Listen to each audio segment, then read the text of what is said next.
Hello, and thanks for using TickBoom, a free service that helps high school students with their math problems. I've had a student send through this interesting induction question which says that in the strange faraway land called Lilliput, things are a little different. For example, the only currency is $3 and $5 coins. Part A tells us to construct a table to show how the amounts of money from $1 all the way up to $15 in whole dollars can be made using only $3 and $5 coins. And we're told to note that some amounts are impossible to achieve. Part B says from the table, for what value of x does the following statement seem true? Using only $3 and $5 coins, it is possible to make n dollars for all integers n greater than or equal to x. So we need to find what is that value x. Part C says to prove by induction that for the case when n is a multiple of 3, then n plus 1 can be achieved for n greater than or equal to x, being that x we just found in part B. And then part D says to prove by induction that for the case when n is not a multiple of 3, then n plus 1 can be achieved. So effectively part C and part D together prove that the value of x we worked out in part B is in fact true, that we can always get n plus 1. So the student who sent this through, they were struggling particularly with part C and part D, so that's what I'll focus on for this video. So before I jump into part C, what I've done is I've just in advance worked through creating the table for part A. So here we have all the dollar amounts from 1 up to 15. And I've written the combination of $3 and $5 coins that could get you these numbers. And as the question noted, there are some dollar amounts that won't be possible. Like obviously you can't get $1 from 3 and 5. You can't get 2, you can't get 4, and you can't get 7. But all the other combinations that I filled out you can get. And what we notice is from $8 and onwards, we've been able to get a combination of $3 and $5 coins. So effectively that means for part B, the value of x is basically $8. So solutions appear to be available for n greater than or equal to 8. So that's what we'll work with as we move through part C and part D. So I'll just turn over. So thinking now about part C, we were asked to show using induction that if n is a multiple of 3, then n plus 1 can be achieved.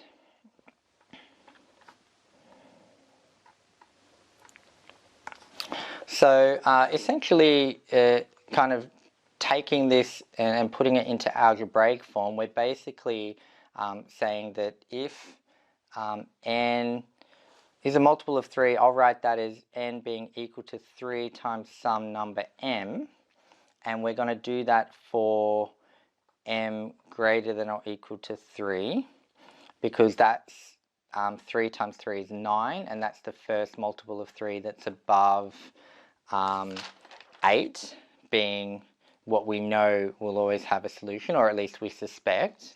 We're effectively going to prove it now. But so we're effectively looking at m greater than or equal to 3. If n is equal to 3m with that condition, then what we're saying is then n plus 1 will be equal to $3 times some integer plus $5 times some integer. So I'm just going to call those integers p and q. So we'll go 3 times p plus 5 times q, and that's for p and q greater than or equal to 0. So you don't want to get too caught up on p and q. They're just kind of arbitrary integers, but essentially we're saying that if n is some multiple of 3, then n plus 1 can be achieved. In other words, we can get $3 times something plus $5 times something else, where these things are integers. So now what we'll do, let's just work through the steps of the induction. So step 1, we want to show true for m, in this case, equals 3, because that's the first part of our domain that we're interested in. So if m is equal to 3, then we'll have n is equal to 3 times 3, which will equal 9. And what that means is n plus 1 would equal 9 plus 1, or 10. And 10 we can write as 3 times, we can actually come back to our table. 10 would be 3 times 0 plus 5 times 2. So I'll just write 3 times 0 plus 5 times 2. And effectively what we're saying in this terminology is that P is equal to 0, Q is equal to 2. So therefore we can say it's true for M is equal to 3. In other words, when n is a multiple of 3, in this case 9, n plus 1 can be achieved. Step 2 of the induction will be to assume that it will be true for m equal to some value k. So what we're saying there is if n is equal to 3 times k, then n plus 1 can be written in the form 3p plus 5q. In other words, 3 times something plus 5 times something else. And what that really means, given n is 3k, what that really means is 3k plus 1 is equal to 3p plus 5q. So I've just taken this n here and put 3k. So now step 3 of the induction is to show true for m is equal to k plus 1, because if that's the case, we can kind of set up those dominoes and knock them over, because we know it's true for 3. If it's true for 3, it'll be true for 4. If it's true for 4, it'll be true for 5, and so on. So let's have a go at this. So if m is equal to k plus 1, then n would be equal to 3 times k plus 1, which would equal 3k plus 3.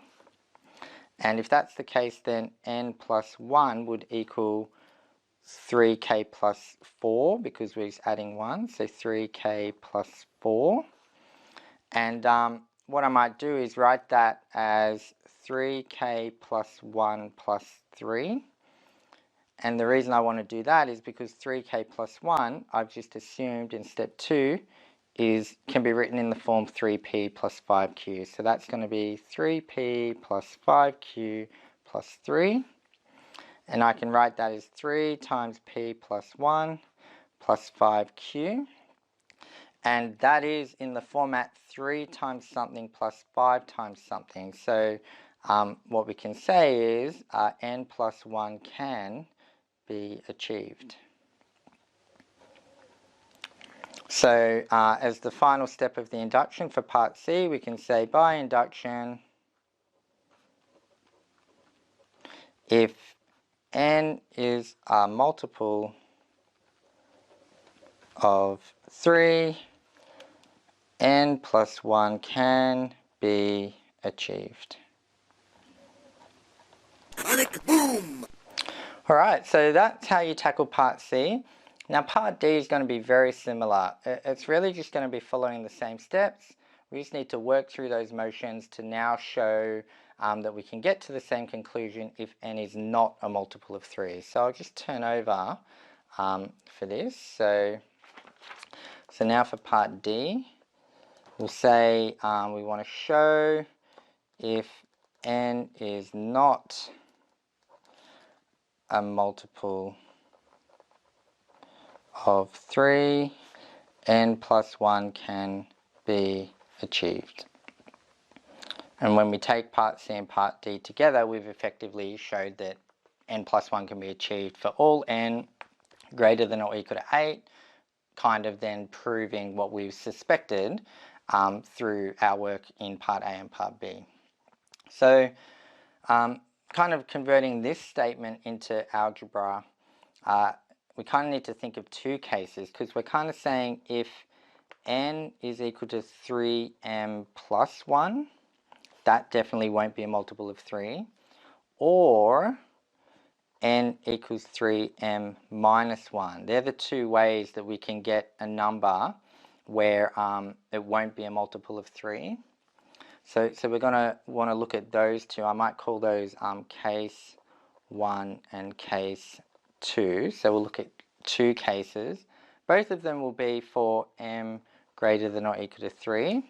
So if either of those are true for m greater than or equal to 3, then what we're saying is n plus 1, like we did in part C, can be written as 3 times something plus 5 times something for p and q greater than or equal to 0. So that's the kind of setup. So now we need to work through those same 4 steps. So step 1, we want to show true for the first value in our domain, which is still m is equal to 3.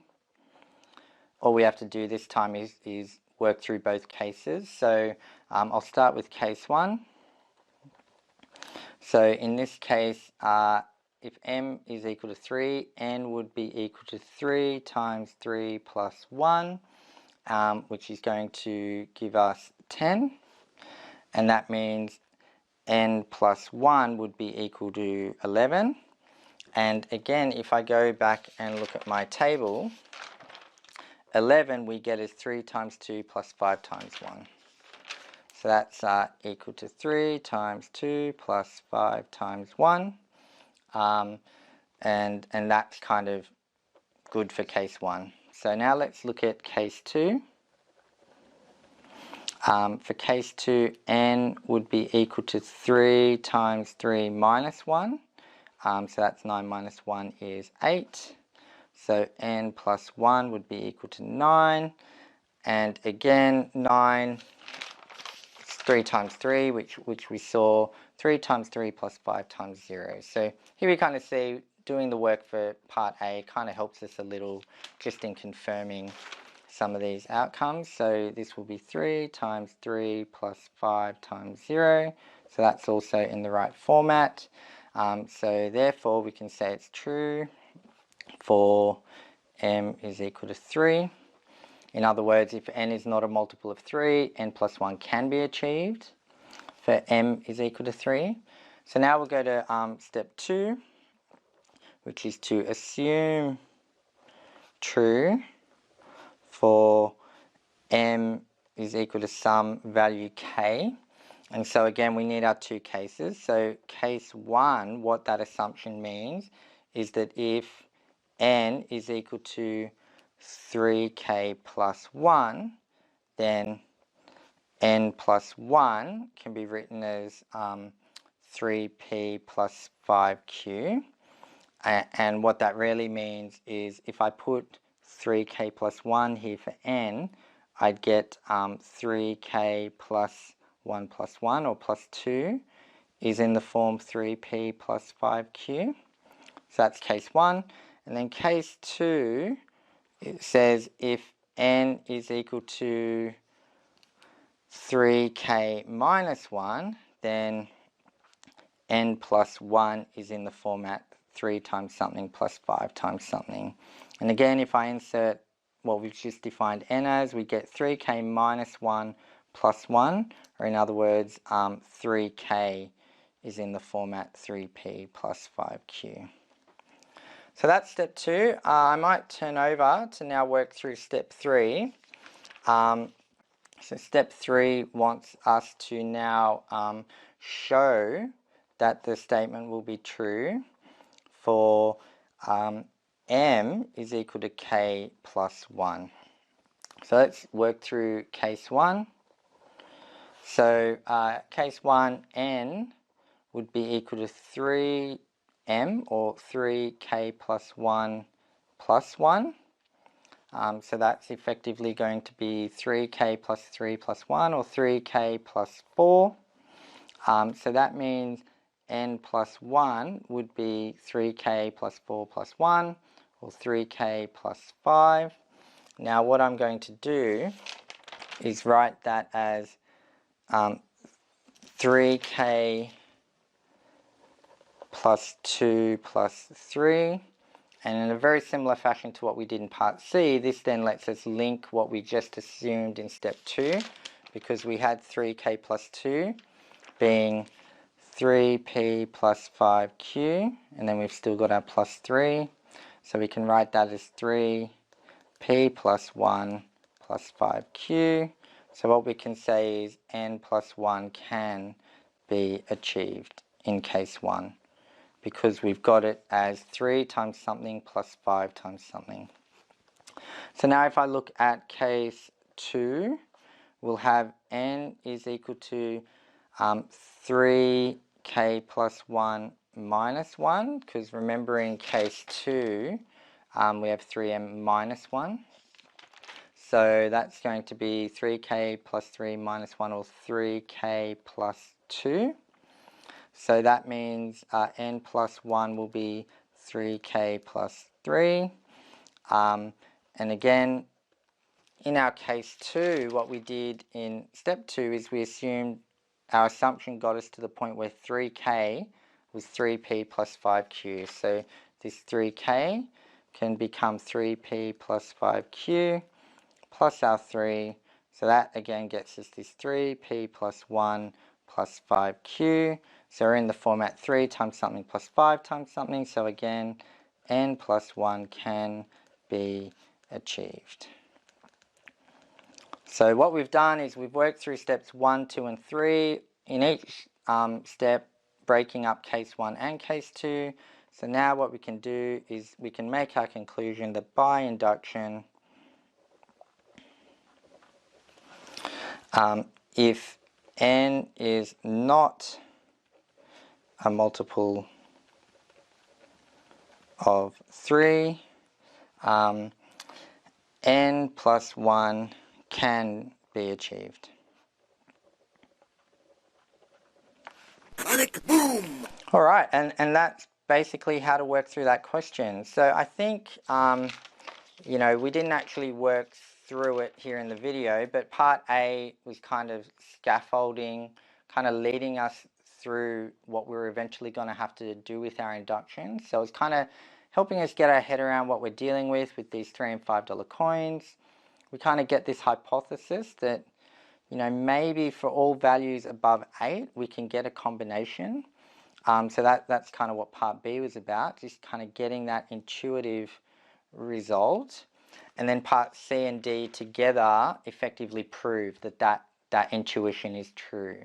And I think for this induction, we are kind of working through the motions, but I think the keys to it were I guess, being able to take the concept of, you know, n being a multiple of 3 and then converting that into its equivalent algebra.